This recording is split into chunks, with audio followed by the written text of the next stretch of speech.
to the Life and Listings podcast. I have Krystal joining us today. Hey, Krystal. Hey, how are you? I'm doing great. We've known each other for a while. I follow you on social media, and I just love everything you're doing, so I needed to have you on the podcast. So tell us a little bit about yourself, where you're at, and your business. Okay, so a little bit about myself. I'm Krystal. I'm originally from Dallas. When I was younger, grew up in a foster care system. I spent my entire childhood in foster care. It, for me personally, wasn't a good experience. I moved from house to house, lived in different properties in different locations, had to transition to different schools. I left the foster care system when I was 18, went to college. The first semester that I was in college, I wasn't able to complete college because of financial situations. I came back to Fort Worth, which is the last foster home that I was in, Fort Worth, Texas. Came back. I got pregnant young, at a young age, had my daughter. I believe I was only 19 when I had her.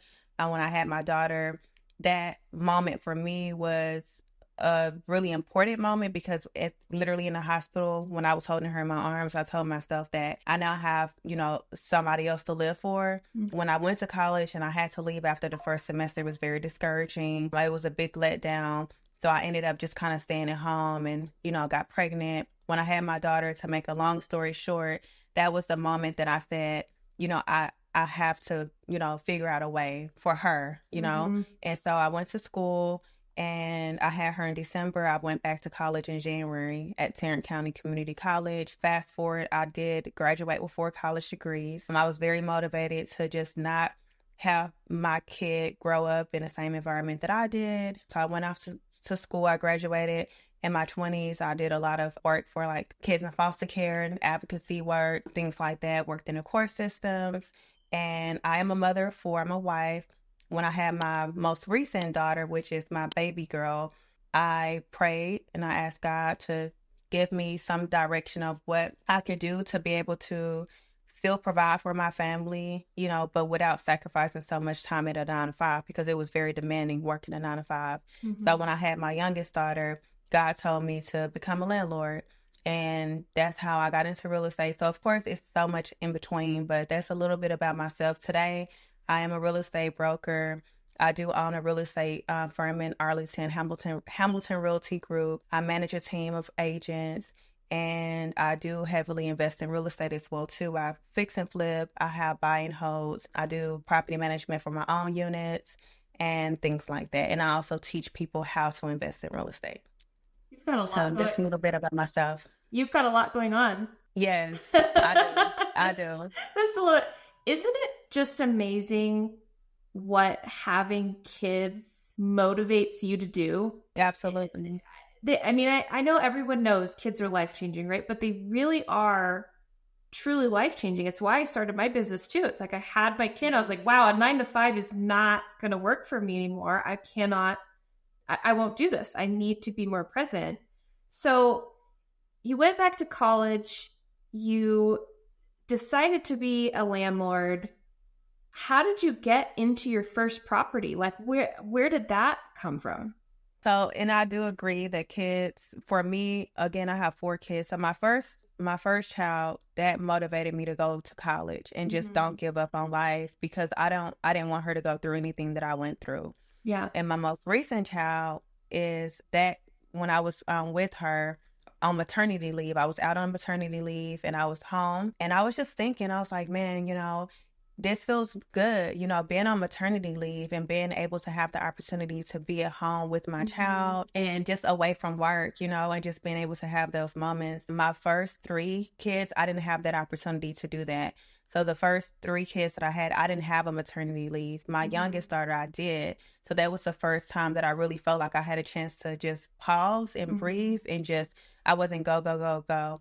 Yeah. And so from that, I prayed and I asked God to give me more of this. What do I need to do to experience this? And I didn't know what that looked like. And when I had that prayer, God told me to become a landlord. And I know that it was the Holy Spirit speaking to me because I didn't know anything about being a landlord. I didn't know any landlords. I didn't even conceptualize the idea of being a landlord. It's just like going to a restaurant and thinking about owning the restaurant versus being a customer there. So I know that message came from God. I spoke with my husband about it. And my husband told me a few days after I had that prayer, he said, Krystal, I've been thinking, and I think that you should pursue real estate if that's what you really want to do. You don't even have to go back to work. I was on maternity leave, and he said that if I wanted to stay home, I could. He would fully support me in my goals. Mm-hmm. And so I just started, I went to YouTube. I started like watching YouTube videos about how to be a landlord. And the first thing that I saw was, well, you have to apply for a home, right? You have to get with the mortgage lender, get a realtor, and apply. So I did do that, and I was denied because of my credit. Now I said, okay, well, I have to fix my credit. And I tried to go through the process, but it was very expensive. I didn't have the funds at that time to fix my credit. So I figured out how to fix credit, and that actually started my first company that I started. And I from that experience, I was my first client. Mm-hmm. And then I started helping other people fix their credit. So maybe about 6 or 7 months since I had that prayer, I did go back to work. I did save all of my income from working, and I did do a lot of research on what I need to do to get into real estate. Mm-hmm. I did apply. I was denied. And I did figure out how to fix my credit. I fixed my credit, went back to the same lender. I got approved. I was working with a realtor. And I did say that I wanted to buy a duplex. That was my goal. I wanted to buy a duplex. I drew a picture of a duplex on a sheet of paper with 2 little stick figures in each side. And literally, again, within like 6 or 7 months, I made an offer on a house that I still own today. It's a duplex, and my offer was accepted. And I went to closing. And I walked away with 4 keys, 2 keys on each side, and I had 2 tenants occupying both parts of it. And that's literally how I got into real estate. That was a very special moment for me. It kind of happened so fast, and it just felt very surreal. And so from that experience, I just, was very motivated to just, continue real estate, and I could see how life-changing it was. Mm-hmm. Yeah. I mean, I love that you started just being self-taught. You're like, okay, I got to do this thing. I'm going to figure it out, and then I'm going to teach others. And you're continuing to do that now. I mean, I see how much you pour into the agents you have at your brokerage. You pour into women, teaching them investing. Tell me a little bit about that. Like, what are you doing to pour into the agents at your brokerage? Particularly in my brokerage, I do provide free training on how to invest in real estate. My mindset is it's a lot to go around. I really try to have an abundant mindset and not a lack mindset, which for me means that I don't have an issue with sharing what I know and just teaching other people. Is very, I actually feel like it's something that I'm required to do based on my belief in God, because He did provide me with a lifestyle that, according to statistics, I'm not even supposed to be speaking with you now, right? So I feel like I know what I went through, and I know my life and my journey and all of the hurt and pain that I've gone through. And I know that I was able to surpass that. And I really want to be a testimony and a testament to other people to know that, like, despite your circumstances, you can also do the same thing as well, too. So for the people, the agents at my brokerage, I do teach them how to fix and flip. I do teach them how to get into investing. And I also motivate them that when you guys are closing transactions and deals, utilize that money to reinvest it back into real estate. Like, you're helping clients buy real estate every single day. You're helping people buy and sell property.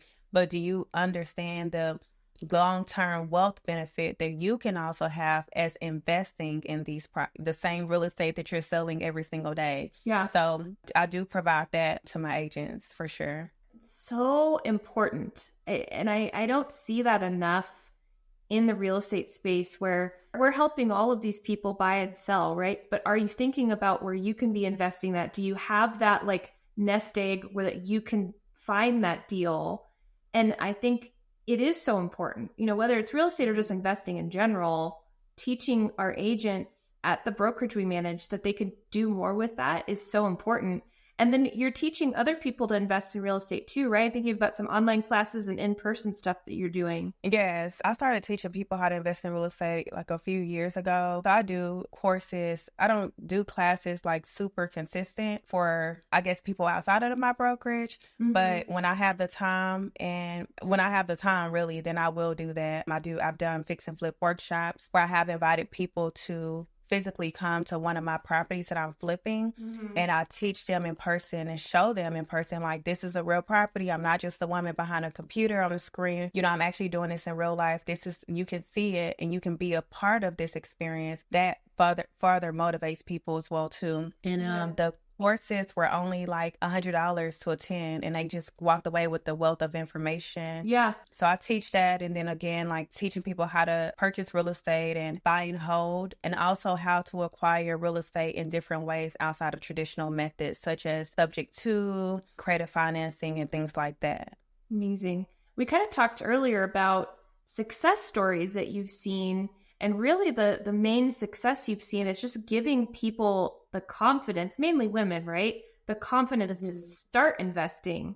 Let's dig into that a little bit. Like, what have you seen with some of the people or just agents at your brokerage become more confident? Because I feel like it starts with being able to see someone that reminds you of you, that looks like you, that you feel that you can relate to, that's actually doing it. Mm-hmm. And so I definitely feel that I'm able to provide that. When I was on the search for my first investment property, I became very discouraged. I remember working with my realtor, and we went up to a property to look at it in person. And when I got there, it was people that were twice my age. I didn't see anyone else that was minority female. I was just like, oh my goodness, like, I was looking out the window, like, I cannot compete with these people. Like, if they're looking at this house, there's no way I'm going to get it. I minimized my value because I didn't see anyone that was doing it that reminded me of myself.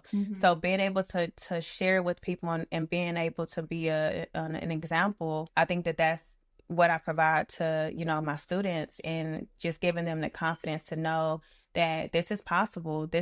I can do it. I'm speaking with someone who's had a really bad experience in life as a child growing, even in my 20s, just a really bad experience. But now she's been able to be successful. She has, been able to move past that. And I know that I can do it too. Yeah. So I think that just providing them the confidence and, that is the success for me, because they're actually physically, taking those steps to become investors and invest in real estate and do the work and know that they can do it, because it really starts with your mindset first. Yeah, it really does. And that was one of the main reasons why I wanted you on the podcast, because I just like your social media posts, like about your agents or your investment classes, the women are so excited about it. Like even the commenting on it, and they're all like lifting each other up. And I thought that was so, so amazing. And I think that them having you as a role model, just to know that they can start, right? Like just day one, just start, just give it a try, do something small. It's going to be life-changing for their family. So yeah, I definitely agree. And I appreciate that. Thank you so much. Okay, we're going to pivot a little bit, and I'm excited to hear your answer. Krystal, what is your superpower? My superpower is definitely my mindset, for sure. Also my faith in God. So I guess I have two superpowers, but definitely like 100% my mindset is my superpower. Yeah. I could hear that, right? Because you're like, I believe I'm going to do it. I wrote it down on a piece of paper. I drew the duplex. I'm going to get it, and I'm going to figure out how to get it if I don't know the steps to get there. Total mindset. Where do you think you got that from? Where do you think you got this amazing mindset to just get whatever your heart and mind is set on? That's a really good question, because when I was younger, when I was in foster care, I do remember, I think a caseworker asked me, Krystal, why do you think that you are different? What do you think that is? Because a lot of kids that come out of foster care, unfortunately, a big percentage of youth who transition out of the foster care system, they don't succeed. They don't make it. They end up in prison, or, and things like that. It's just really bad statistics. And I used to always say, I don't know, because I really didn't know. But just after years of self-exploration, I just realized that I really feel that I'm capable. I really feel that way. And I feel that, despite the circumstances that life brought to me, that I have the power to choose how I want my future, what I want my future to look like. I don't think that it's fair for anyone to like limit themselves or have that disbelief in themselves just based on things that they went through. And I do feel that God has favor over me too. I believe in favor and just God's presence and his love. And I definitely feel that 100%. I know that